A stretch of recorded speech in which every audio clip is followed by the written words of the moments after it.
Hey guys, Tiffany here.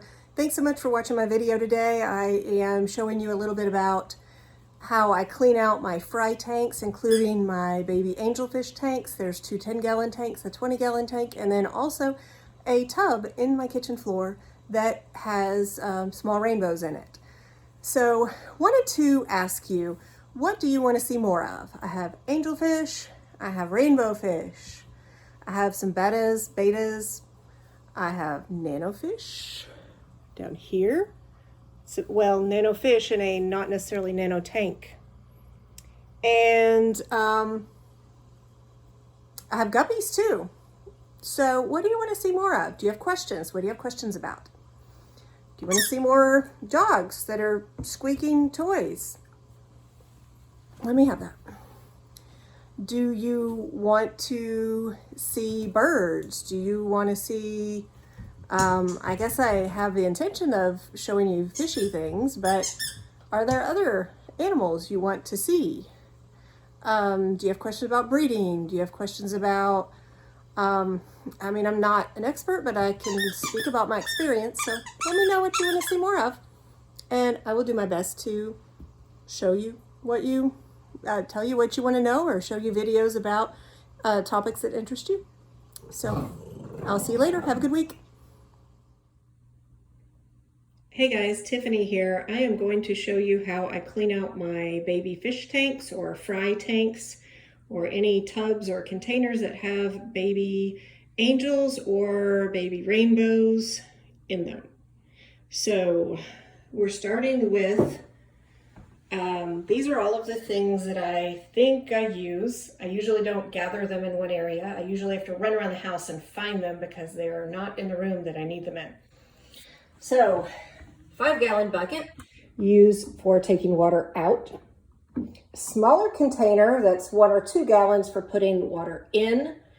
If I'm pouring it directly in, I want something that I can control easier and not pour the water too fast. I don't know what size this Aqueon, this is some sort of water siphon device I've had for longer than I can remember. I'm not sure if this is intended for a 10-gallon tank or what size this is, but I like it. I've used it a lot. This green tube is good for taking water out faster, but it creates such a pull. It might not be the best thing to use for baby fish. It kind of depends on, at some point, if you suck up a bunch of baby fish and then you have to get them out of the bucket, it can be really time consuming, but that's better for getting water out faster.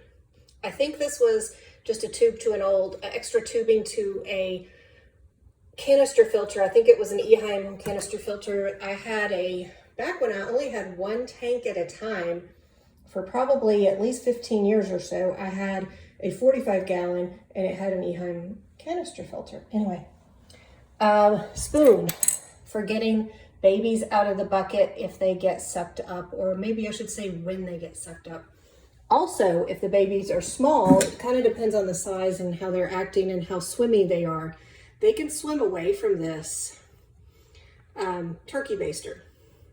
But turkey baster is also good for getting things out of the tank. Like if there's it happens, there's going to be a dead baby here and there, a dead fish here and there, and to suck up. If you're just trying to spot clean, this can be really good just to suck up what yucky stuff that's in the bottom.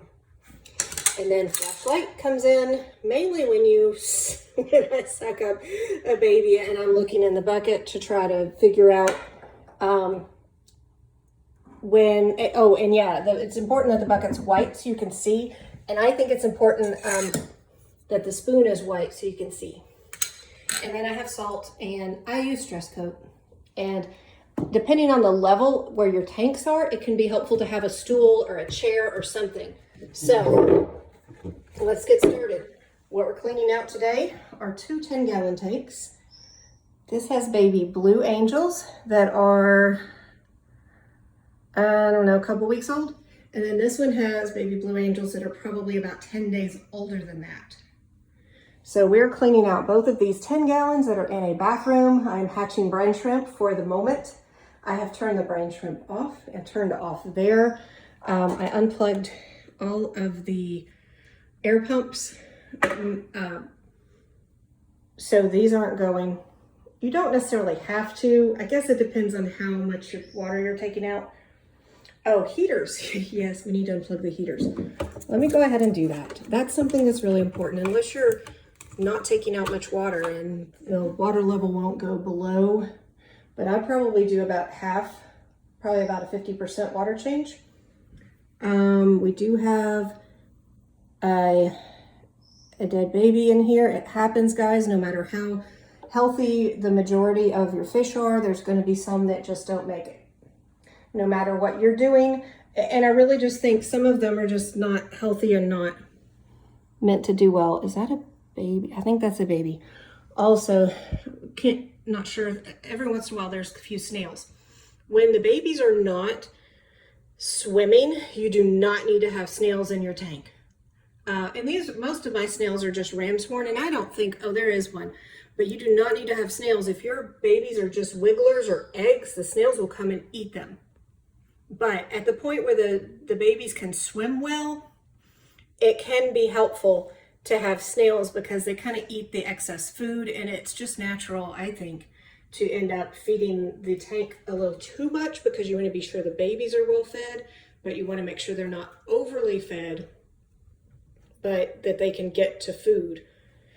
Anyway, so snails are helpful in baby tanks, but just not until the babies can really swim away and swim.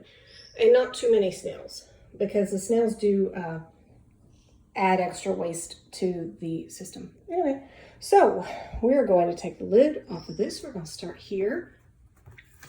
And we're going to siphon this. Oh, and the stool comes in because I think it's just helpful, depending on the height of where the tanks are, to have that siphon. And I might not actually.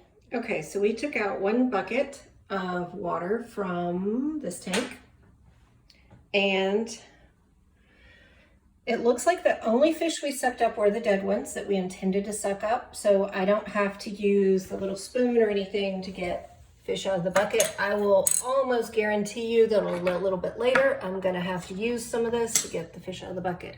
If I wasn't doing a complete clean and actually water changing, I would just use this turkey baster and suck up whatever the dead fish from the bottom, just because I need to get them out of there. But I knew I was about to do this clean, so anyway, so I pour this down the toilet. And then we'll probably wipe off the tank a little bit of dry food, whether it's like this is freeze-dried Cyclops. This is Aquarium Co-op fry food. I think there's some Hikari First Bites that I've tried before. Any of that has fillers in it. I have the hatcheries. They're actually bubbling right now just because of the noise. But hatching baby brine shrimp, I know it sounds troublesome, and it is definitely more work than just picking up a bottle of dry powder kind of fry food. But any of this dry food has fillers and has like ingredients that are going to make your tank more, add waste or byproducts or whatever to your tank that you don't need. Baby brine shrimp is just a whole food. There's no fillers. It's going to feed a little bit cleaner, I guess, if that makes sense. I might not be using the right words, but it's just something to think about. See this stuff on the side? That's food. That was kind of powdery food that never got eaten or anything, and it just stuck to the side, and now I need to kind of wipe it off, or it'd be a good idea to. Okay, I have water, getting ready to put this back into the tank. I forgot to mention that you need some type of thermometer or something to judge temperature. So I normally put water back in that's between 78 and 80 degrees. So this is good. And we're gonna lift that up and put this in. So I don't know how we're gonna video that. Okay. I did not wipe off the sides. This has snails in it. Some of these little bits on the side could be baby snail eggs or they like not well eggs or baby snails, but anyway, I'm not concerned about that. I don't want any more snails in this tank. I mean, there's a limit. But depending on how you feed, it could really go crazy. Okay, so the stool is also kind of good to step on because I think it helps.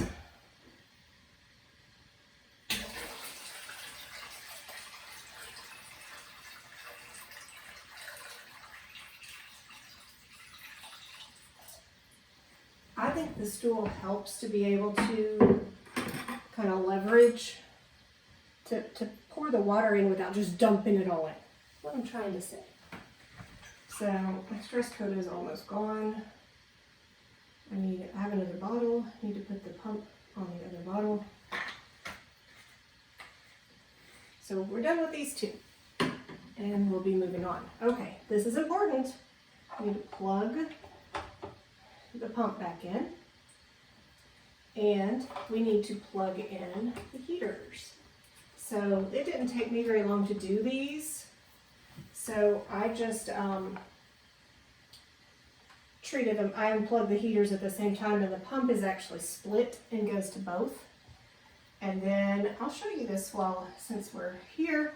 I have an air regulator on the line going to each tank so that I can make it not be, the bubbles be not too much, like the current, the water movement in the tank not be too much.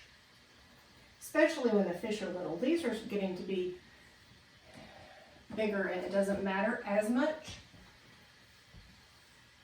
But yeah, okay, done here. Heaters, air, water conditioner, all that kind of stuff. I think we're done here, moving on.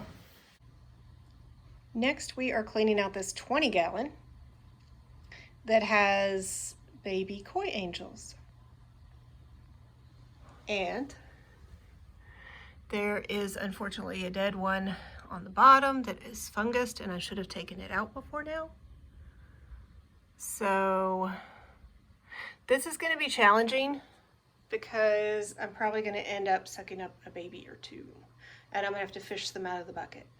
So in here I put down a towel. I made sure the heater was off. I turned the air pump off, which the air pump actually goes to all 4 of these tanks. But I have a light across the bottom 2, I have a light across the top 2, so I only turned on the light that I really need because it's the middle of the day and it's not a time when the lights would normally be on. But yeah, so that's what we're doing. Because this is so close to the floor, we need to tip the bucket sideways.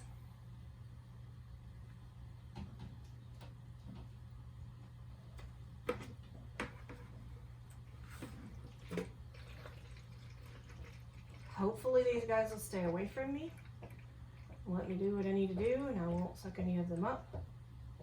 But I'm going to start with just this smaller siphon because it doesn't have quite the pull. The other hose, the bigger hose, would really pull these guys in. Yeah, so this is a really slow way to do this, but sometimes the bigger tube will just suck up a whole bunch of babies and then you have to go fish them out and that takes a lot of time. So either spend time waiting on a slow siphon or you spend time fishing the babies out of the bucket.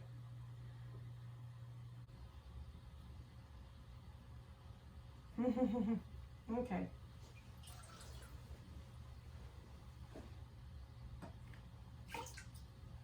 So we've got to get this guy out of the bucket.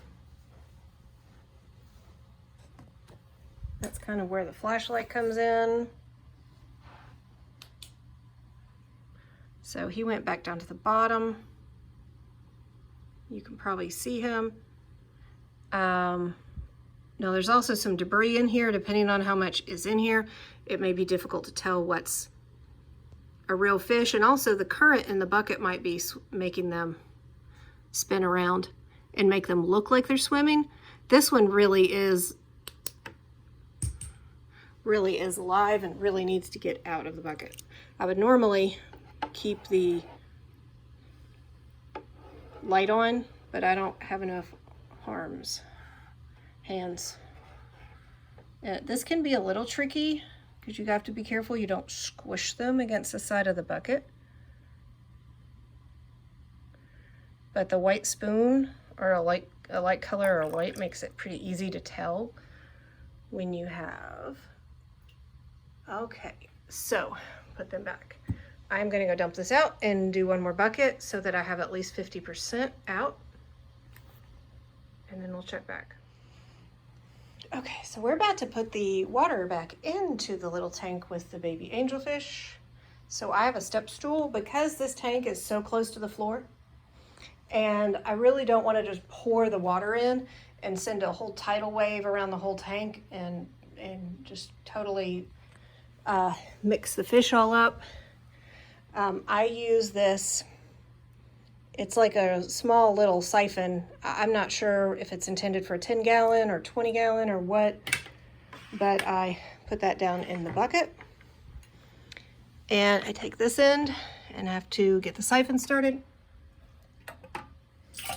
And then this puts a nice little trickle of water. It takes longer, but it is a gentle way to refill the tank without having a tidal wave. And you can tell there's already enough of a kind of current on the babies just from this. But these guys are big enough, they can swim away. Some of them will play in it, so I mean, it's not, at this rate, it's not a big problem. But I close the lid to hold this on. So yeah, and I'll either have to refill the bucket a time or two, or sometimes I'll just use a smaller bucket to kind of refill the big bucket. But the big bucket has to be taller than the tank. If I were refilling one of the upper tanks, the light's not on there, but if I was refilling one of those, I would just use a smaller bucket to refill those so that I could better control the flow of the water going in.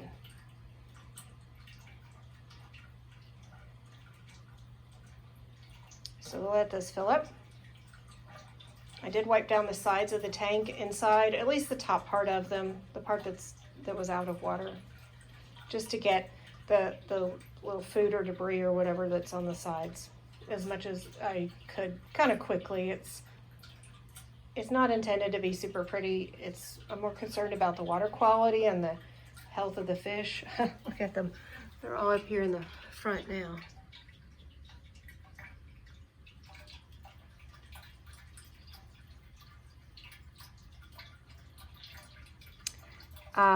Just a note, I do have a whole house water filter system. So putting in the water conditioner is probably not even needed. So that would probably be something you want to think about ahead of time if you are just using regular tap water.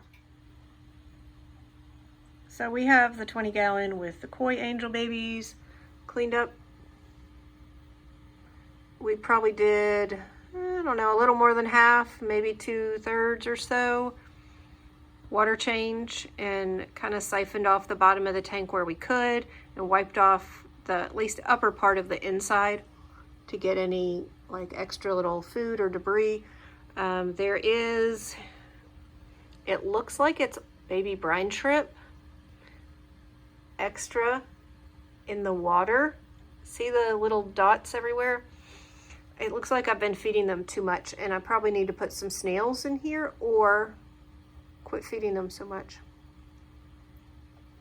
Like, be careful not to overfeed them, and I probably do need some snails anyway. Okay, next we are going to clean out this tub of small rainbow fish. I have not pulled any mops for a while, but when I do pull mops, they go into a tub like this. This is probably, I'd say 12 or 14 gallons. The water level is a little low right now because it has evaporated, and I have not topped it off. So it's probably a little closer to 10 gallons right now, but we are going to unplug the air pump, the bubbles, and unplug the heater. And we're going to clean it out. It's a little bit easier that these babies are bigger, that they kind of are used to this routine and they kind of know to stay away. Golly, look at all those snails. Look at those baby snails and then bigger snails. I'm going to do this with a Python fill and drain kit. And I'm going to turn it on and get started. This won't take that long because there's usually only 10 or 12 gallons in here. And it just, well, it can be tricky. And I'm not really sure that I'm going to show all of it, but the bad thing about having quite so many snails is that there's more waste in the bottom of here. In addition to the fish making waste, the snails are also making waste, and we don't want that one to get, I don't really want those to get sucked up. So this is more difficult when the babies are small. It's a little bit easier. I don't really want to suck up this piece that has stuff all over it, but I don't really want to suck up that bundle of algae. Well, it's actually, what is it? It's moss that happens to have a little bit of algae on it. You'll need to get away from the tube of death. Anyway, you get the point. This is what I do. I normally have this small light on here. When I'm cleaning, I put the big light across the back, so it's not normally this well lit. When the babies are really small, I have to really watch and make sure they don't get sucked up. They're so small, it's really difficult to tell what is, stuff that you want to suck up and what are the fry. And they can't swim against the current when they're really little. So anyway, then we just refill it. We have to check the temperature and all, and put in some water conditioner. I'm probably going to try to get some of the snails out. The snails help in a way by consuming the extra food, but at the same time they do produce waste, and when they're fed real well they're going to reproduce. And then I know this probably doesn't show up very well, but I pulled some of the larger rainbows out of the tub in the floor, like 6 of them. I think these are Kamakas, and they're gonna go in the larger grow tank. They think I'm gonna feed them. Why don't I feed them a little and then put the fish in? Okay, there's a quick look. Oh, put these down. Okay, quick look at the big rainbow tank. Just a glimpse. So this is a 40-gallon breeder, and my adult rainbows are in there. I need to get, there's a couple of small angels in here, and it just isn't a good place for them in general. Their angels and rainbows can be okay together. It depends on their size, but these angels, there's just way too many rainbows in here, and the rainbows are very, I wouldn't say food aggressive, but they swarm the food. They're not aggressive about it necessarily, but they absolutely go after the food in a, I guess you could say, aggressive way, in a very purposeful way. So I need to get, I am choosing to get the angels out of here. It was not a good choice to put them in here. At the side as I approach the tank, thinking, feed me, because it is like dinner time. Look at them all. They're all on that one side on the left side. Okay, so what I'm going to do is feed them. Oh, this is going to be difficult. Sorry, I don't have enough hands to do all this, so probably a little shaky. So we're going to give them a bunch of food down here. And so those guys are kind of small. I've done this before, that we had a small group I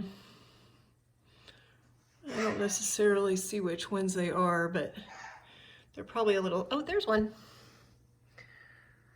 What does he look like? Uh-oh, they're kind of chasing him. That might not be a good thing. Let me feed them more. I've done this before and it worked out okay. But some of those are really big. Probably not a good idea. I think he may be a little bit small. I don't think he is a kamaka. I think he may be a Tsunamogill. But I would be surprised if they spawn. I need to maybe get him out. Yeah, he just looks a little smaller than the others. Okay, where's that net? He's just the smallest. Here he is.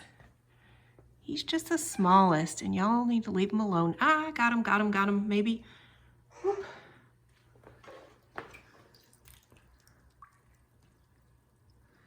Okay, I don't know how.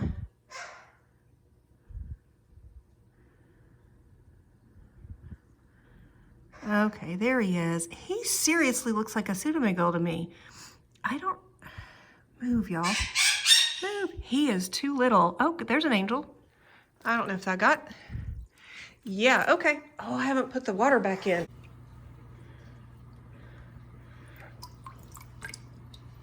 I don't know if this is a good idea.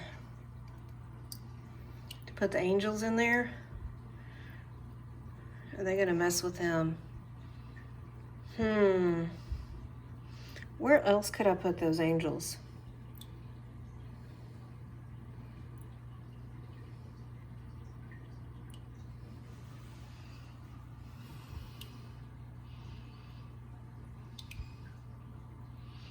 I'm serious, that one had a blue eye.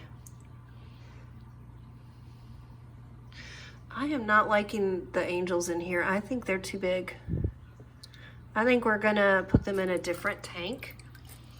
We're gonna fix them a 10-gallon and put them in there by themselves. For now, they're gonna stay in here. So is that really a Tsunamogill? Nah, nah, nah, out, out, out. Out of my net. Okay, let's not drip anything in the food.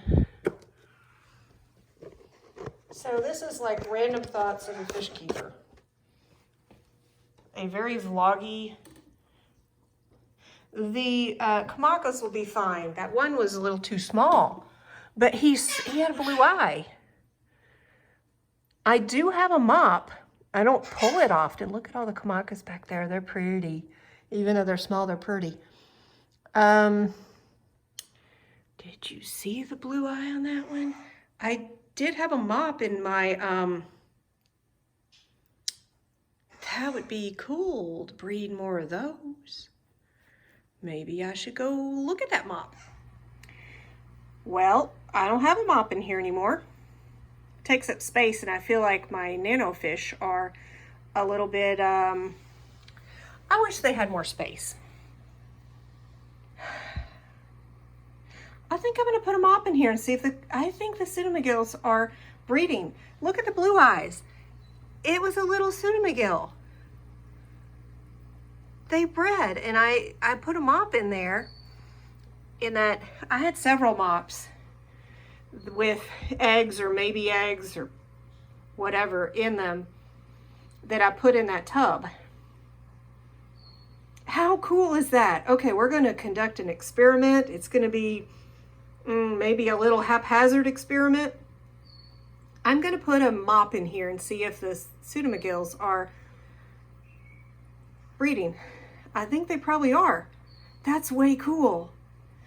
I was like, that has a blue eye. I don't know what that is. And its fins looked kind of yellow like these. Huh. Well, that's exciting.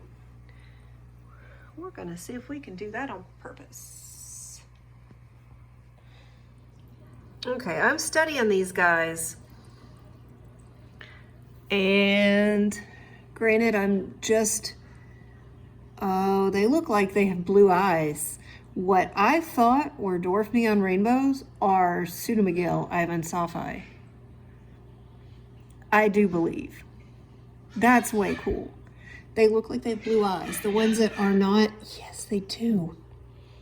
I just picked like a little bit larger one to try to move. This one, I think. And then I moved it back. Oh my gosh. So these are Kamakas and these are pseudomygale ivansophi. Well, I pulled a bunch of mops from a few different tanks. I put them in here and we see what we get. We see what hatches. We see what it grows up to be. Well, and these are several months old because rainbows take a long time to grow up. They take a long time to get any kind of size and to start showing any sort of color.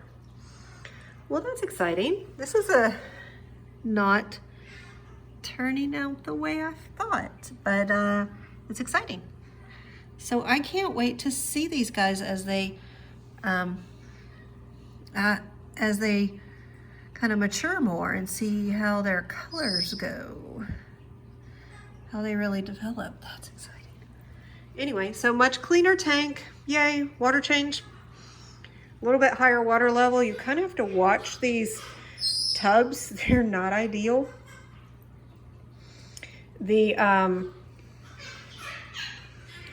higher you get the water, the more the top of the tub bows out.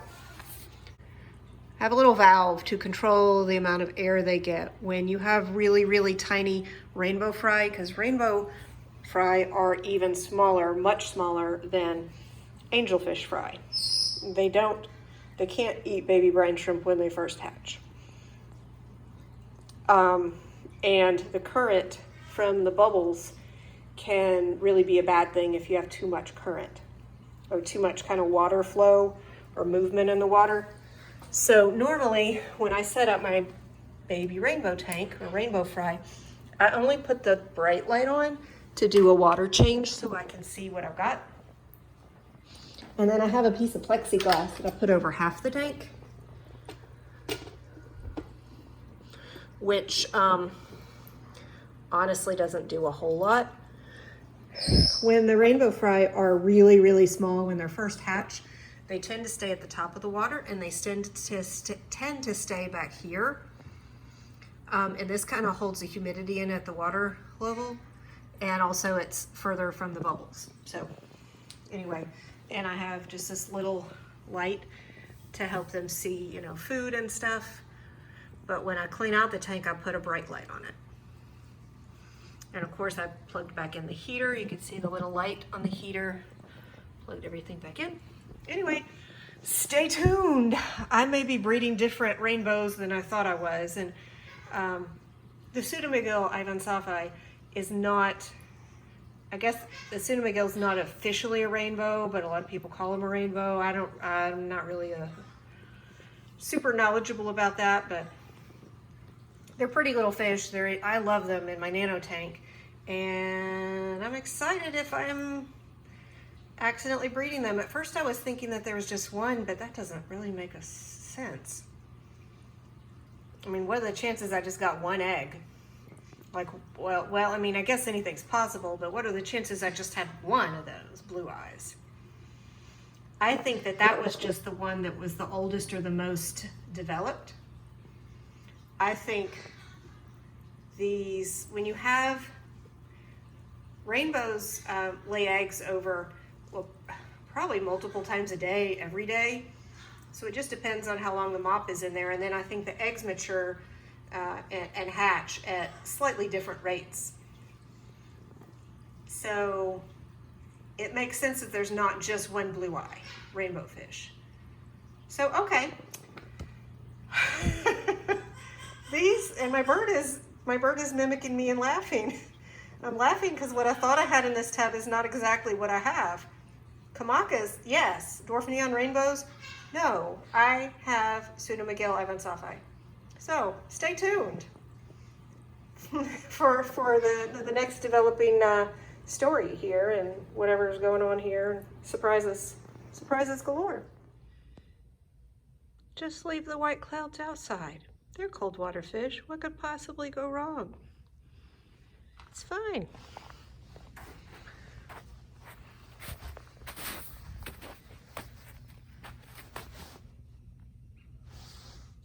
Okay. Already did this once today. There's more on the top.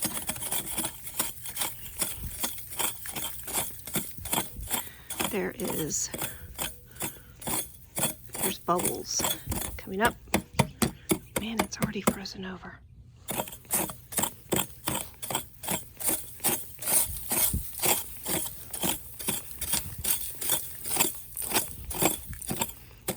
Well, there it is.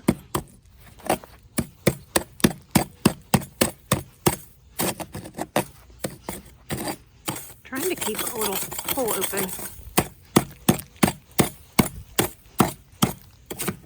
There it is.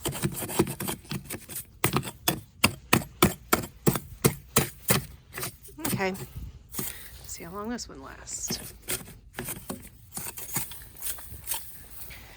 This is not normal weather for Middle Tennessee. Not normal. Oh, and now I'm sinking. See all little doggy prints. Doggy prints. Okay, and people prints, my prints. Oh, and then I'm sinking. Not normal.